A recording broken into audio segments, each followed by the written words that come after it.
For more than 2 centuries, one country controlled most of the silver on Earth. Not a share of it, most of it. Between the middle of the 1500s and the end of the empire, the mines of Spanish America produced somewhere near 150,000 tons of silver.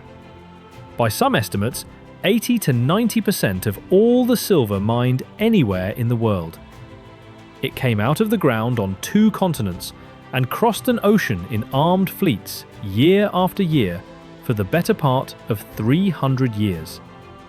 At its peak, a single mountain in the Andes supplied close to 60% of the world's silver by itself. The coins struck from it circulated from Europe to China. For a long time, the word people used for wealth without limit in more than one language was simply the name of that mountain's city.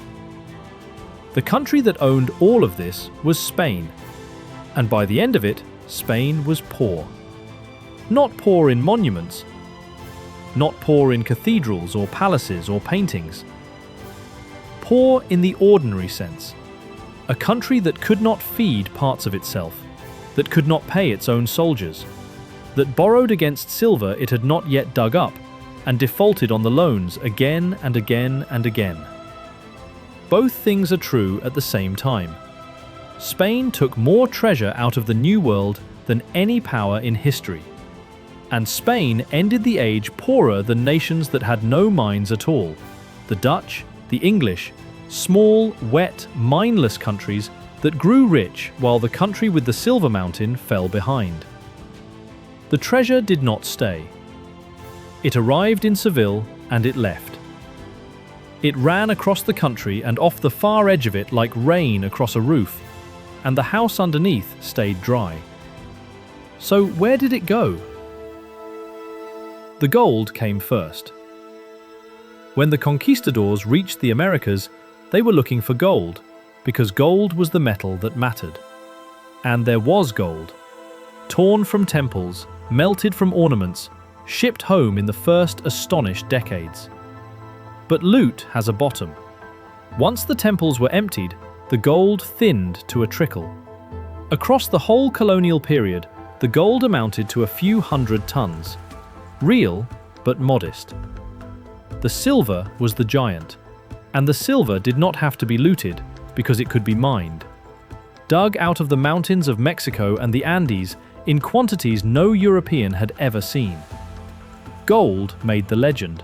Silver made the money. And here is the strange part. The more of it that came, the less certain it became who was actually getting rich.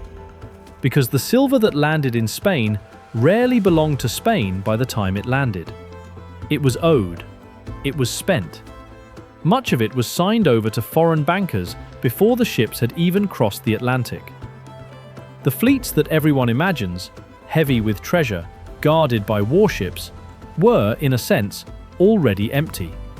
The cargo had owners in Genoa and Augsburg and Antwerp who had never seen a mine. This is the story of how a country can hold the richest thing in the world in its hands and let it run straight through its fingers. How the gold was taken, and how, taking it, Spain stayed poor.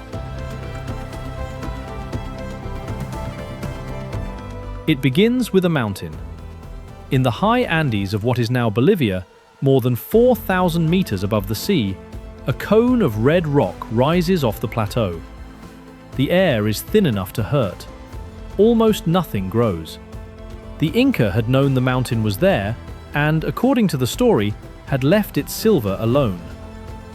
Then, in 1545, a herder chases a stray animal up the slope, builds a fire against the cold, and in the morning finds a bright thread of metal run out beneath the ashes. Within a year, the mountain has a name that will echo for 3 centuries: Cerro Rico, the rich hill. The scale of what was inside it is hard to hold. Over the colonial centuries, tens of thousands of tons of silver came out of that single mountain. At its height, it produced most of the silver on the planet. A city grew at its foot, at an altitude where cities are not supposed to exist. and by the early 1600s, Potosi held around 160,000 people. As many as London, as many as any city in Europe. The Spanish had a saying, that enough silver came out of the mountain to build a bridge of solid metal from Potosi all the way to Madrid. 22 dams were raised in the mountains above the city to drive scores of ore mills. For a time, this thin-aired town on the roof of the world was one of the great industrial engines of the planet, and the single richest source of the single most important substance in the global economy. All of it built on one substance, dug out of one hill. But silver does not come out of a mountain as silver. It comes out as ore. And after the first easy decades, the rich surface ores ran out, and what was left was poor rock, too thin to smelt the old way. This is the point where most silver rushes die. Potosi did not die, because there was a trick. The trick was mercury. Poured over the crushed ore, mercury binds to the silver and pulls it out of the worthless rock.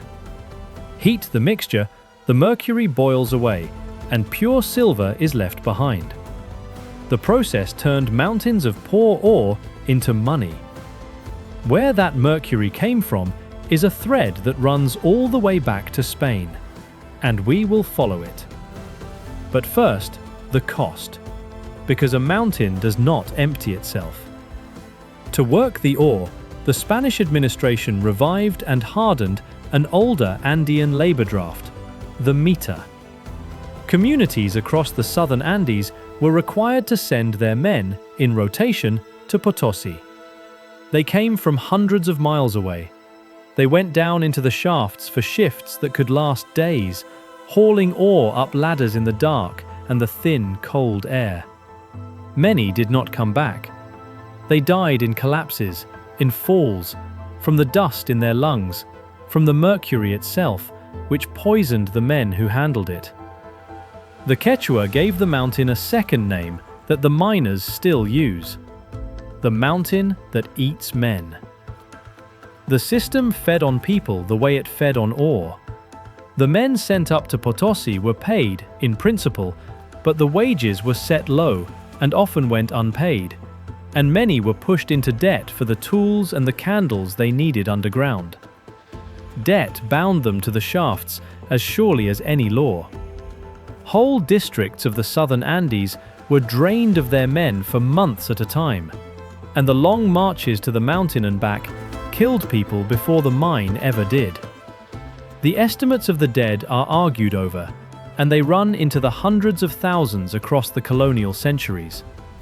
Deep in the tunnels, the miners kept, and keep, a figure of the underworld they call El Tío, the owner of the mountain, to be fed offerings so that he takes as few men as he can.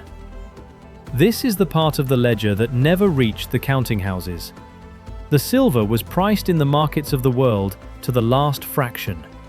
The lives were not priced at all. The coins were struck on the spot, at a royal mint at the mountain's foot. From there they began a journey that would carry them across the world. And every one of them, before it was anyone's wealth, paid a fifth to the crown. The coin was the real de ocho, 8 reales. In English, the piece of 8.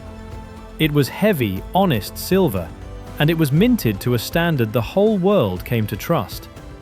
That trust made it something new, the first genuinely global money.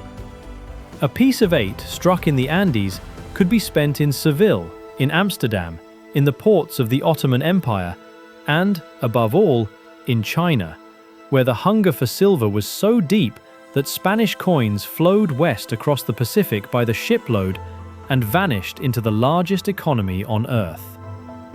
It outlived the empire that made it. Long after Spain's power was gone, the piece of 8 was still circulating. And its mark, 2 pillars and a ribbon, is one of the ancestors people point to for the sign we still draw for the dollar. But that same abundance carried a quiet poison of its own. When one metal floods the world, it is worth a little less each year. The more silver Spain shipped, the less each ounce could buy.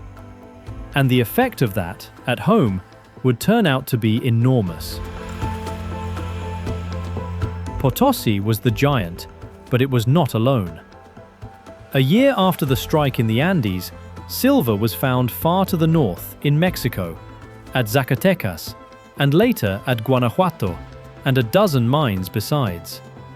New Spain became the empire's second silver engine, and in the long run, the steadier one. Between the two, the Andes and Mexico, the crown held the silver heart of the world. And from Mexico, some of the silver did not sail east to Spain at all. It sailed west. Once a year, a great galleon left Acapulco, loaded with silver, and crossed the Pacific to Manila to trade for the silk and porcelain of China.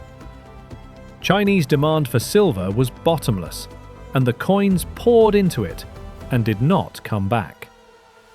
Often the cargo of that galleon too was already promised, signed over to creditors before it had even left port. East and west, the same truth. The silver moved the moment it was dug, and it moved toward whoever was already owed. It is hard to overstate how much of the world's silver China absorbed. For 2 centuries, the Ming and then the Qing ran an economy on silver and paid in the goods the rest of the world wanted: silk, porcelain, tea. A vast share of everything Potosi and Mexico produced flowed, directly or by way of Europe, into that single enormous market and did not return. The Spanish dug it in the Andes. The Chinese, in the end, held a great deal of it. Spain was, without quite meaning to be, the middleman in the largest transfer of money the world had yet seen. And a middleman keeps only his margin. The crossing itself was a machine. Twice a year, in principle, the fleets sailed. One convoy served the ports of Mexico. Another served the mainland of South America, gathering the silver of Potosi where it had been carried down from the mountains and shipped up to the isthmus. The treasure was gathered at fortified harbors: Veracruz, Cartagena, Portobello, held under guard, then convoyed across the Atlantic together, warships around the treasure ships, because a single fleet could carry the wealth of a kingdom, and every rival power on the sea wanted it. They did not always make it. Storms took whole fleets down with their cargo. Dutch and English squadrons hunted them, and now and then caught one. And the loss of a single treasure fleet could shake the crown's credit across Europe overnight. Because that silver, remember, was already owed, and its loss fell not on Spain alone, but on every banker who had lent against it. The system held for the better part of 2 centuries. It moved more wealth across an ocean than anything before it. And still, at the end of every crossing, the treasure came ashore already belonging to someone else. All of it came home to one city. By law, every ship, every ounce of silver, every crate of cochineal and sugar and hides from the whole of Spanish America had to pass through a single port. Not a coastal port, an inland one: Seville. 50 miles up the Guadalquivir River in the south of Spain. The reason was control. In 1503, the Crown created an office in Seville called the Casa de Contratación, the House of Trade, and gave it a monopoly over everything that crossed the ocean.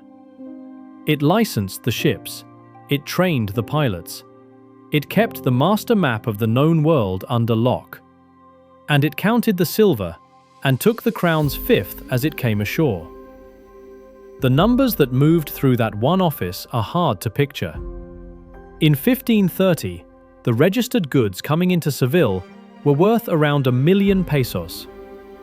By 1595, that figure had climbed to more than 35 million.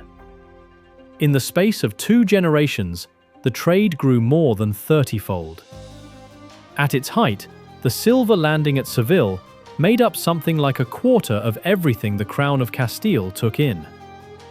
Seville became the richest city in Spain, and one of the richest in Europe.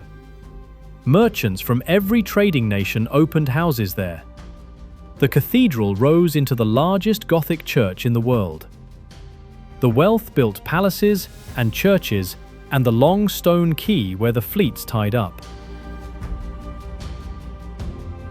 And almost none of it stayed. Here is the thing the city's beauty hides. The silver came ashore at Seville, and it did not settle there. It was weighed, taxed, recorded, and then it moved. Out to the bankers who had already lent against it. Out to the workshops of other countries to buy the goods Spain no longer made. Out to pay armies standing on foreign soil. The fleet arrived, and the fortune it carried was, in the ledgers, already gone. Ask what an ordinary man in Seville actually held in his hand at the height of all this, and the answer is stranger than the palaces suggest. We will come to what he held. It was not silver. The city was a doorway. The treasure of half a world came through it, paused, and left. And a doorway, however, grand, keeps nothing. Even the monopoly leaked. The whole system rested on the idea that one office in one city could control the trade of 2 hemispheres. It could not. As the colonies grew, Spanish workshops could not supply what they wanted, so foreign goods filled the gap, carried under Spanish names or smuggled outright. Merchants in Seville and later in Cadiz colluded with their partners across the ocean to keep goods scarce and prices high. Whole fleets sailed with cargoes that never appeared in the crown's books. The silver taxed at 1/5 was only the silver that was declared, and a great deal was never declared at all. A country can build the tightest law in the world around its treasure. It cannot make the treasure stay. Some Spaniards did grow rich on all this. The great merchants of Seville, organized in their guild, the Consulado, sat astride the only legal channel to the Indies and took a toll on everything that passed. They were a genuine moneyed class. But they were a narrow one, and their wealth was made from controlling the flow, not from making anything. And much of it, in the end, followed the same path as the rest: into land, into bonds, into the comfortable rents of a family that no longer needed to trade. The fortune concentrated, and then it settled, and then it stopped working. To understand why the silver did not make Spain rich, you have to follow what it did to prices. When a great deal of new money enters an economy, and the amount of goods stays roughly the same, the money is worth less. Each coin chases the same bread, the same cloth, the same nails. And so it takes more coins to buy them. Prices rise. Today the mechanism has a name. In the 1500s, it was something people were watching happen for the first time, without a word for it. Across the 16th century, prices in Spain roughly quadrupled. By the standards of the modern world, that is a slow inflation, a little over 1% a year.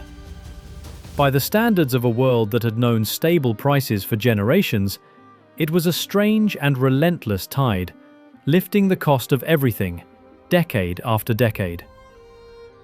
And the first people to name its cause were Spanish. At the University of Salamanca, a scholar named Martín de Azpilcueta wrote, as early as 1556, that money was worth more where it was scarce and less where it was abundant. And that this was why, in Spain, where the silver came ashore, everything cost more than it did anywhere else. What they were describing, decades before anyone had the term, was the quantity of money itself setting the price of everything. A few years later, a French thinker, Jean Bodin, put the same idea to a wider audience, and the argument spread. But the Salamanca scholars had seen it first, and from the inside, because they were standing at the exact place on Earth where the new money entered and watching what it did. He had found the reason the treasure was a trap. Because if prices rose fastest in the country the silver entered first, then Spanish goods became the most expensive goods in Europe.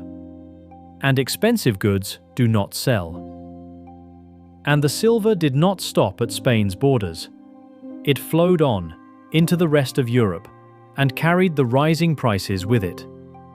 The same tide of new money lifted prices across the continent, though never as fast as in Spain itself, because the silver reached everywhere else second-hand, already slowed by distance.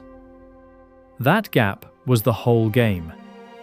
In the countries the silver reached later, the Low Countries, England, France, prices rose more gently, so their goods stayed cheaper, and their workshops undercut Spain's in Spain's own markets and everywhere else. The treasure Spain dug and shipped became the working capital of its rivals. It paid for their wool to be woven, their ships to be built, their trade to expand.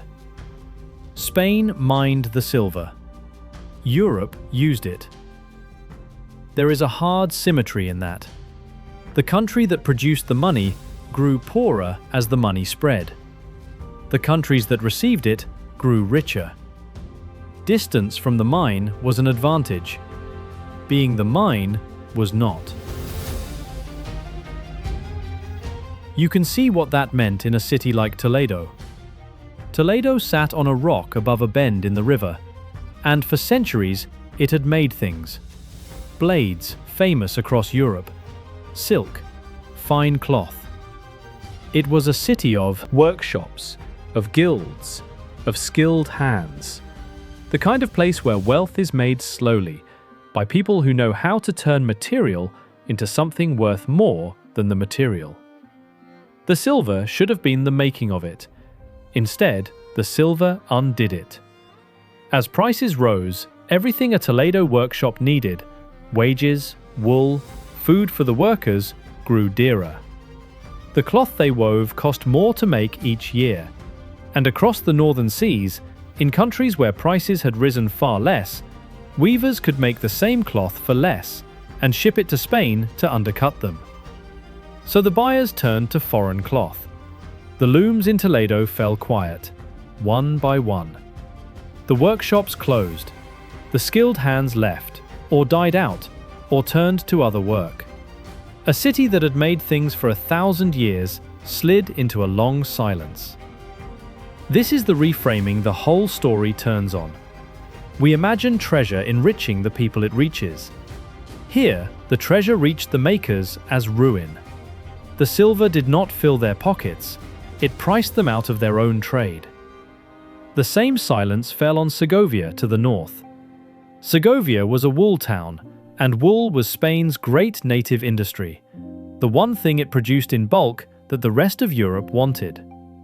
Vast flocks of merino sheep moved across Castile with the seasons, tens of thousands of them, driven along ancient routes by a powerful sheep owners' guild. The wool was some of the finest in the world. And here is the contradiction that would define Spain's whole economy. Spain sold the wool raw, shipped it north, unworked, to the looms of Flanders and beyond. Then it bought the cloth back, finished, at many times the price. It sold the material and purchased the value. The profit of turning wool into cloth, the profit that makes a country rich, was made in someone else's workshop, in someone else's town. Segovia had its own looms, and for a while they thrived. But they were fighting the same tide as Toledo, and they lost it the same way. The raw wool kept flowing out. The finished wealth kept flowing to the makers abroad. In the mountains south of Granada, the loss took a sharper form. These valleys, the Alpujarras, were the heart of a silk industry that went back centuries. The people who worked it, the Moriscos, held the craft. The mulberry groves that fed the silkworms, the reeling, the weaving. Granada silk was a genuine luxury, and the taxes on it were a real stream of income for the crown. Then, between 1568 and 1571, a revolt tore through the region. In the fighting and the reprisals that followed, the mulberry groves were destroyed and the workers scattered. The silk trade of Granada collapsed almost overnight. Follow the money out from that one event, and you see how tightly everything was wound together. The crown had borrowed against the silk taxes, sold bonds, called juros, secured on that income. When the silk revenue vanished, those bonds lost their footing. Some traded at 40, even 50% below their face value. A rebellion in a mountain valley reached, by a chain of paper, into the finances of a global empire. And a craft that had taken centuries to build was gone in 3 years and did not come back. Remember the mercury. The trick that kept Potosi alive, mercury, poured over poor ore to draw the silver out, depended on a supply of the stuff, and mercury is rare. The richest mercury mine in Europe sat in Spain itself, at Almaden, in the dry hills of Castile. For a while, another great source was found closer to the mines, at Huancavelica in the Andes. But Almaden was the crown's own, and the two together were the hidden hinge of the whole silver economy. No mercury, no amalgamation. No amalgamation, no silver from the poor rock. No silver, no empire. It is worth seeing the substance for what it was. Mercury is the one metal that runs like water, silver bright, heavy, and poisonous. It was dug as cinnabar ore, roasted to drive off the mercury as a vapor, then caught and carried in sealed skins and flasks across the ocean to the mines. The crown ran it as a monopoly, because whoever controlled the mercury controlled the silver. A mine could sit on the richest ore on Earth and produce nothing if the mercury did not arrive. More than once, when the supply faltered, silver output of a whole viceroyalty faltered with it. And the mines at Almaden, for a crucial stretch, were not really run by the crown at all. They were leased to a foreign bank, the Fuggers of Augsburg, the richest banking house in Europe, as security against money the crown already owed them. The kings of Spain had pledged the very mine that made their silver possible to the bankers they could not repay. The silver ran on mercury. The mercury ran through Almaden. And Almaden, like so much else, was mortgaged. So if the silver did not stop in Seville, and it did not enrich Toledo, where did it come to rest? A great deal of it came to rest in Genoa. The Genoese were not conquerors. Their city had no mines, no colonies of the Spanish kind, no armies to speak of. What Genoa had was money, and the machinery to move it. Its banking families lent to the Spanish crown on a scale no one else could match, and, crucially, they controlled the movement of silver from Spain to the places the crown needed it, above all, the battlefields of the Low Countries. For roughly a century, this was their business, and it made them one of the richest communities in Europe. Historians call it the Age of the Genoese. The silver came out of a mountain in the Andes, crossed an ocean to Seville, and its profit settled in the counting houses of a small Italian republic that had never dug a single ounce of it. Their profit was in the machinery itself. The bankers took on the crown's short-term loans, the asientos, and in return received the long-term bonds, the juros, as their security. Those bonds they could sell on to investors across Europe, hungry for a steady return. They moved the crown's silver from Seville to Flanders and took their cut on the transfer. They lent, they collected, they resold. And at every step, a fraction stayed in Genoa. They did not need to own the mine, they owned the flow. And Genoa was only the clearest case. The same pattern held for the makers in Flanders, the lenders in Augsburg, and before long, for the merchants of two small countries on the northern seas who were about to inherit the future. They had no silver. That, it would turn out, was their advantage. So what did the crown spend it all on? War, mostly. For more than a century, Spain fought on every front in Europe at once. It fought France for dominance of the continent. It fought the Ottoman Empire in the Mediterranean and won a famous sea battle at Lepanto that cost a fortune to fund. It fought for 80 years to hold the Low Countries, where a revolt against Spanish rule bled the treasury white and never truly ended in Spain's favour.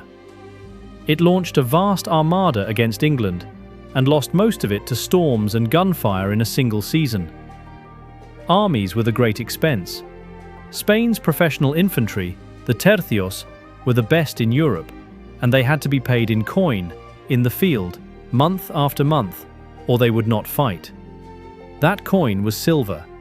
The silver came from the Andes, crossed to Seville, and was carried north to the war. Which is why, when the flow faltered even for a year, whole armies could be left unpaid. And the cost of war did not hold still. It climbed, decade by decade, faster than the silver could. Armies grew larger, fortifications grew more elaborate and more expensive to besiege. Gunpowder warfare turned campaigns into vast logistical machines that swallowed money. By one reckoning, a single campaign in the 1550s cost as much as an entire war had a generation earlier. So even as the silver reached its flood, the wars it paid for were inflating faster still. The treasure rose, the bill rose faster, and the gap between them was filled, always, with more borrowing. That is the trap, in one line. The silver grew, the spending grew quicker, and the difference was debt. Some of the treasure did stand still. It became the Escorial, the vast palace and monastery Philip II raised out of the granite hills near Madrid, part royal house, part tomb, part monument. It became cathedrals and altarpieces and the paintings of a golden age of art. The wealth left marks that still stand. But a palace is not an economy. Stone does not earn. The buildings endured precisely because they were the part of the fortune spent on things that could not move, while everything that could move, moved.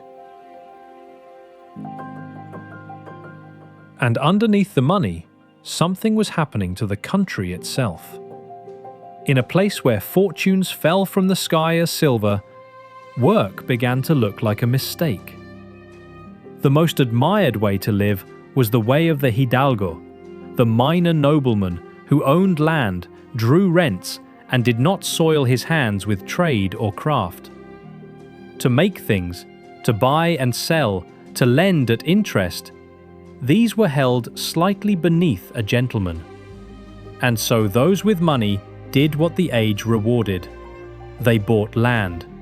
They bought titles. And above all, they bought euros, the crown's bonds, and lived off the interest. Follow that instinct across a whole society, and you get an economy that has forgotten how to invest in itself. The money that might have built workshops and ships and looms went instead into government paper and idle land.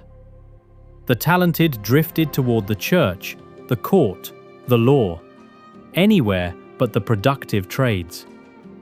A country awash in silver quietly starved its own industry of the one thing silver could have bought: more industry.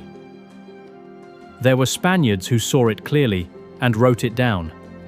They were called the arbitristas, the projectors, and across the early 1600s, they filled page after page with the diagnosis that Spain despised the work that made other nations rich, that the treasure had encouraged shortcuts and rents instead of making and trading, that the empire looked magnificent and was hollow underneath.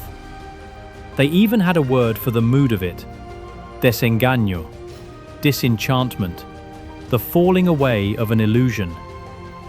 They proposed sensible remedies: cut spending, tax fairly, protect industry, mend the roads.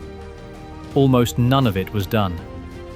The men who ran Castile were not able or not willing to act. And the decline they had named went on. The strangest thing about that decline is what it looked like from the outside. These were the very years of Spain's golden age. While the economy hollowed, the art blazed.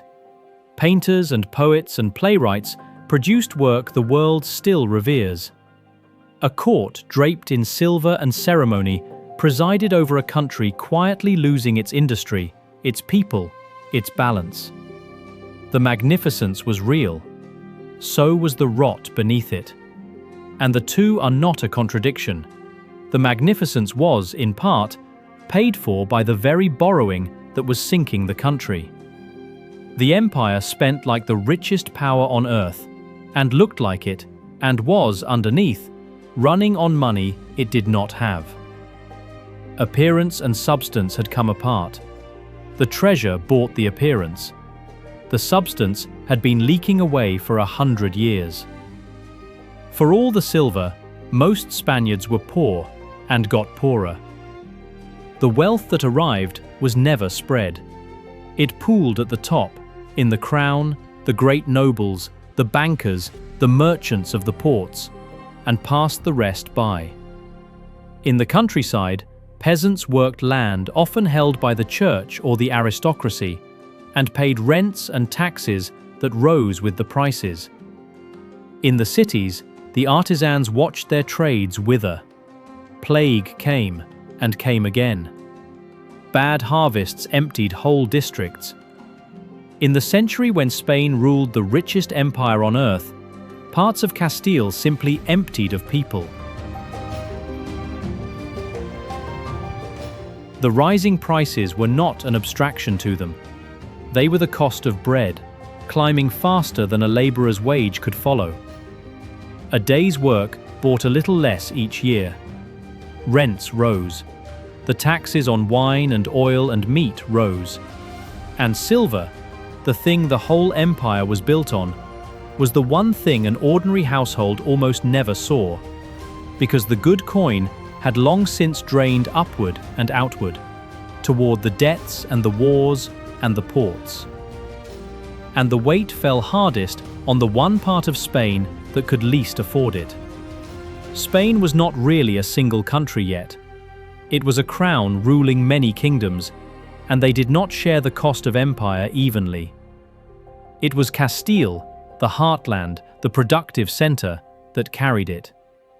Castile paid the great taxes.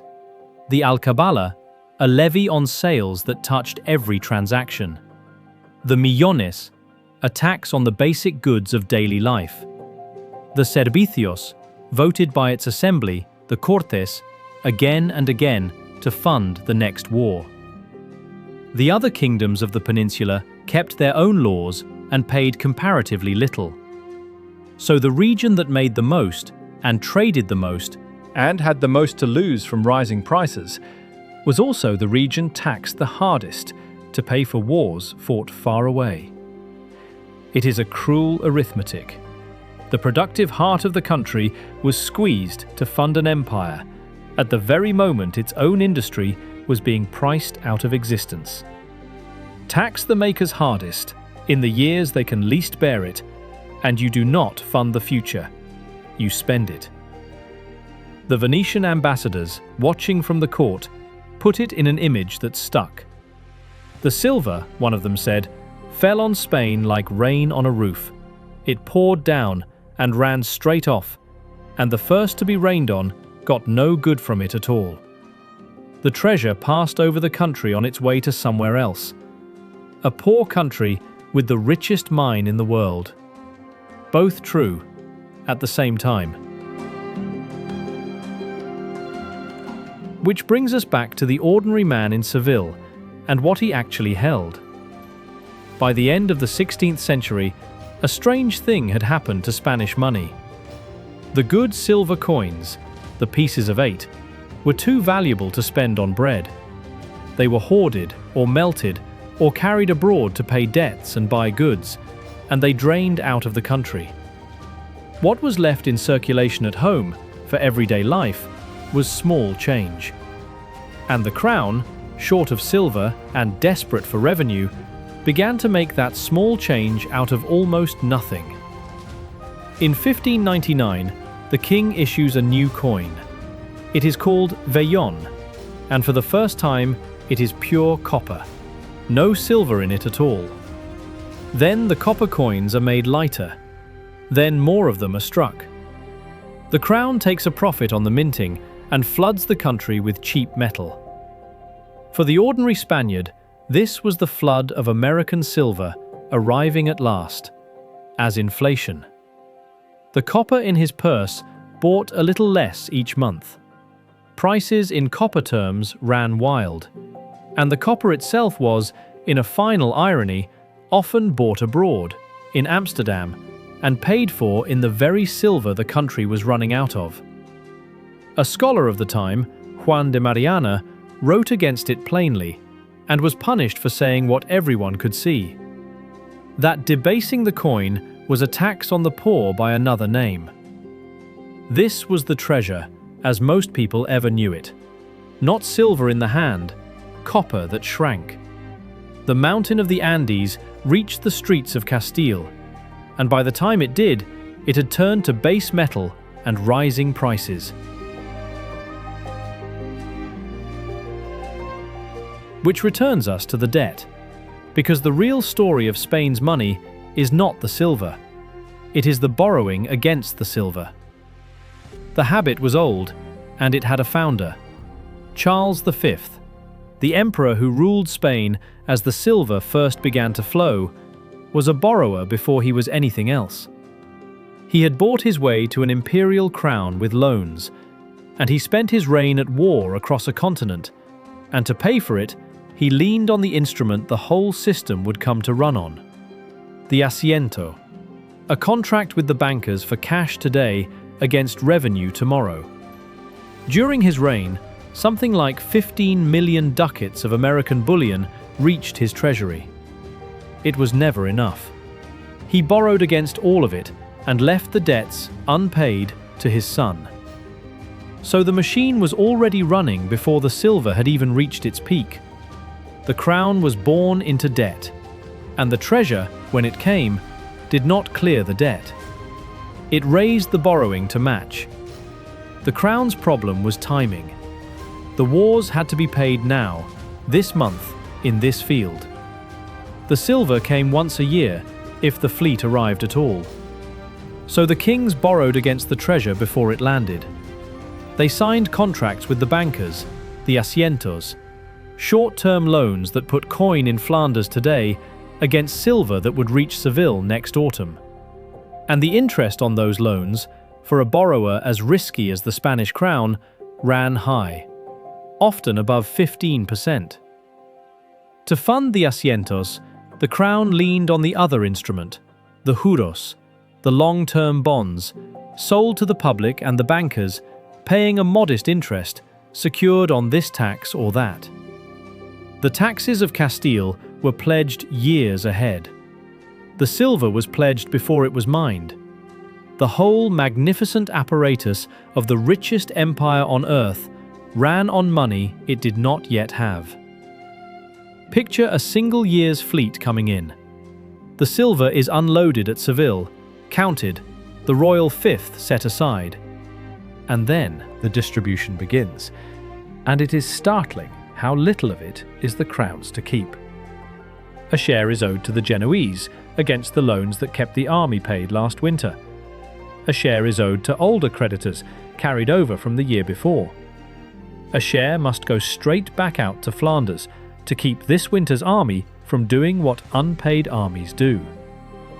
A share buys the foreign goods the court and the country can no longer make for themselves. By the time the accounting is done, the king's own free share of the greatest treasure on earth can be a thin slice of what came ashore. The rest was spoken for before the sails were sighted. That is the picture to hold. Not a treasury filling up, a treasury emptying, on schedule, the moment it filled. It began with the Fuggers of Augsburg, who had bankrolled the crown's rise and held the mercury mines as their security. When the debts grew too heavy, the crown could not pay, and the Fuggers were badly wounded. Their place was taken by the Genoese, who ran the machine for a century and profited through every crisis. King and banker were locked together, the one unable to stop borrowing, the other unable to stop lending, because the silver, however encumbered, was still the best collateral in the world. And so, again and again, the crown simply stopped paying. Under one king alone, Philip II, it suspended its debts 4 times. In 1557, in 1560, in 1575, and in 1596. It was, by the reckoning of later historians, the first serial defaulter in the modern history of money. Across 4 centuries, Spain would fail to meet its debts more than a dozen times. The numbers behind the defaults were crushing.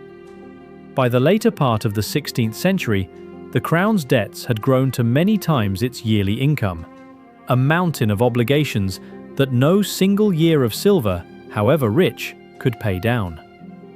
A large part of every year's ordinary revenue went simply to servicing what was already owed, before a single soldier was paid or a single ship was built. The empire was, in the plainest terms, spending its future faster than the mines could supply its present. Sit with what that means. The country taking the greatest treasure in history out of the ground could not pay its bills. The silver arrived, and it was already spent, already owed, already signed away to men in other countries who had lent against it before the ships came home. That is the answer to the question the whole story asks. The fleets were full. The treasury was empty. The fortune passed through Spain without ever belonging to it. The clearest proof of it came in the autumn of 1575. For years, the money had flowed to the Spanish army in the Low Countries through the Genoese. Silver carried, by their credit and their networks, from Seville to the war. That army, the Army of Flanders, was the largest and most expensive military force in Europe. Tens of thousands of professional soldiers holding down a revolt that would not die. And it was paid, like everything else, in borrowed silver. In September 1575, the crown suspends its payments again. The silver of the previous years had come in poor. The war was ruinously expensive. And so the king declares that the debts will not be honoured as written, and the machine that carried money to Flanders ceases. The bankers stop the transfers. The credit that fed the army dries up. And in the winter that follows, the soldiers in the Low Countries, men who have not been paid in months, some in years, reach the end of their patience. In November 1576, they mutiny. Unpaid, hungry and armed, they turn on the richest city within reach. They march on Antwerp, the great trading city of the Low Countries, the financial heart of Northern Europe, and they sack it. For days, they burn and loot and kill. Thousands die. The Spanish Fury, it is called. One of the wealthiest cities in the world, gutted by the very army that was meant to protect the crown's interests there. Because the crown, sitting on the silver of 2 continents, could not find the coin to pay its own men. The king learned the lesson quickly, in the only way that mattered. Having seen what a stopped payment could cost, a sacked city, an army turned feral, a war set back years, he settled with his bankers, and the silver began to move again. The machine restarted. And then, 20 years later, in 1596, it happened once more. the fourth suspension of the rain, because nothing underneath had changed. The wars were still too big. The debts were still ahead of the silver. The treasure was still spent before it arrived. Read the whole story through that winter, and it resolves into a single hard shape. The silver was real. The mountain was real. The fleets were real. And none of it could keep an army fed, because all of it was borrowed and spent and gone before it arrived. This is how Spain took the gold of the New World and stayed poor. Not because the treasure was small, it was the largest the world had ever seen, but because a country grows rich by making things and keeping the value it makes. Spain did neither. It dug the silver and taxed it and handed it on. To the bankers who lent against it, to the workshops that sold it goods, to the armies that spent it on foreign ground. The treasure was a river running through the country, and Spain stood in the current and watched it pass. One of its kings would say that in silver lay the security and the strength of his monarchy. He had it exactly backwards. The silver was the thing that let his monarchy avoid becoming strong, that paid for wars a poorer country could never have fought, and hid, behind a curtain of treasure, an economy quietly coming apart.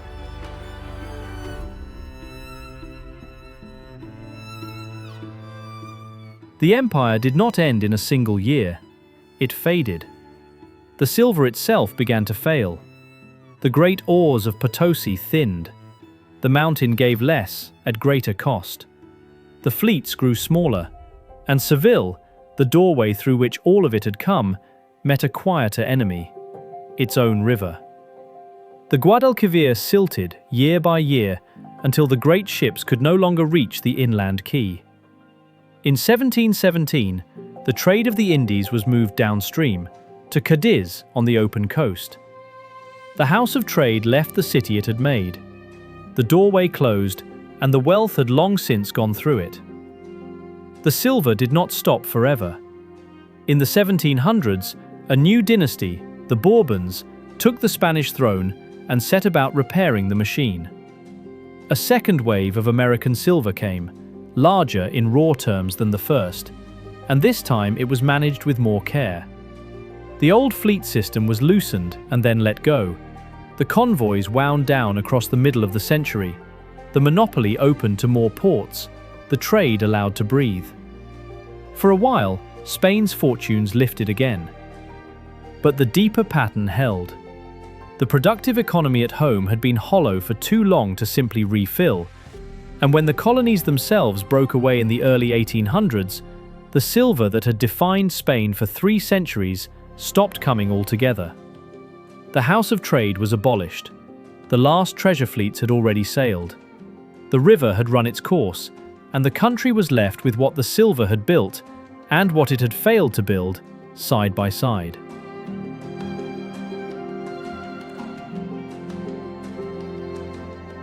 It is worth pausing on what the world chose to remember. We remember the galleons, heavy with silver, riding out of the Caribbean under armed escort. We remember pieces of 8 and pirates and treasure. What we tend not to remember is the ledger underneath, the debts signed before the ships sailed, the bonds secured on taxes, the fifth taken and the rest already promised. The treasure is the story we keep. The accounting is the story that was true. And the treasure did outlast the empire. The piece of 8 kept circulating long after Spain's power was spent. Passed from hand to hand across the world, its double pillar mark echoing down, some say, into the sign we still draw for the dollar. The coin was more durable than the crown that struck it. The buildings outlasted it too. The Cathedral of Seville still stands, the largest of its kind. The Escorial still holds the granite hills near Madrid. Potosi is still there, hollowed and unsteady, a mountain eaten out from within, its city a fraction of what it was. The wealth left monuments everywhere, and an economy almost nowhere. Meanwhile, the nations that inherited the future were the ones with no silver at all. The Dutch on their reclaimed marsh. The English on their damp island. They had no mountain. What they had was workshops and ships and banks that Turned money into more money.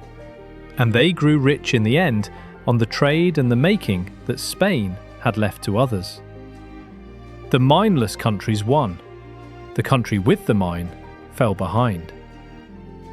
It is worth being precise about why. The Dutch and the English did not simply stumble into wealth. They built the things Spain had let wither.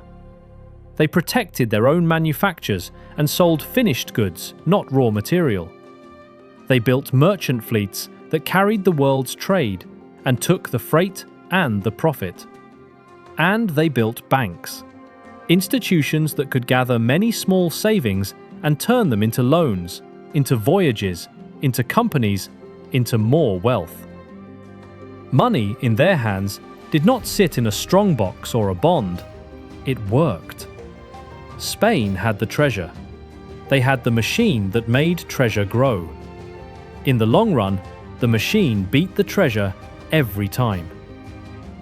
Perhaps that is the thing the arbitristas were reaching for, in their word desengaño.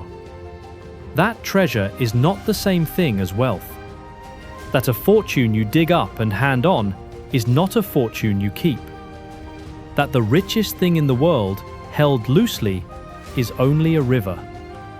And a country can stand in the middle of it, up to its knees in silver, and still, somehow, stay poor. Thank you for watching. If you'd like to keep following the ways places rise and fall, consider subscribing. And we'll see you on the next journey.